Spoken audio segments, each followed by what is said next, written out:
નમસ્કાર, good morning. ઘણા બધા લોકોને અત્યારે ઇન્કમટેક્સ અને જીએસટીમાં કન્ફ્યુઝન હોય છે.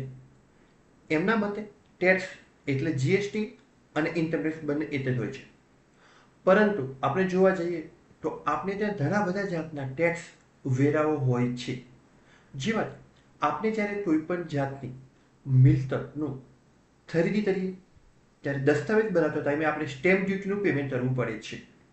આપણે કોઈપણ જાતના વ્હીકલની ખરીદી કરીએ એના ઉપર આરટીઓ ટેક્સનું પેમેન્ટ કરવામાં આવતું હોય છે. એવી રીતે જોવા જઈએ તો ઘણા બધા વેરાઓ છે, જેવા તે વ્યવસાય વેરો, પાણી વેરો, વ્હીકલ વેરો વગેરે વગેરે.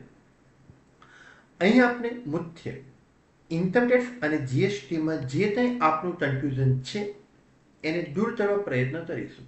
જીએસટી તો જ્યારે પણ કોઈ પણ જાતની વસ્તુ અથવા સેવાનું ખરીદી કે વેચાણ કરવામાં આવે છે ત્યારે તેના પર જે કંઈ વેરો લગાવવામાં આવે છે જે જીએસટી હોય છે.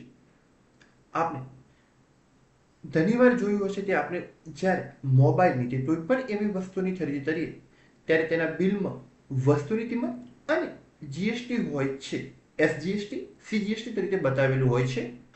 બીજી વસ્તુ આપણે જોઈએ તો ઇન્કમટેક્સ એના શબ્દ ઉપરથી જ છે, આવક ઉપરનો વેરો.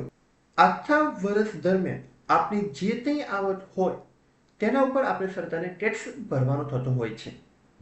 ઉદાહરણ તરીકે જોઈએ તો પગારની આવક, ધંધાની આવક વગેરે જે કંઈ આપની જુદા જુદી રીતે ટોટલ આવક થતી હોય, ટોટલ આવકનું કમ્બાઈન કરી તેના ઉપર જે ટેક્સ ભરવાનો થતો હોય તે આપણે સરકારને ભરવો જોઈએ છે.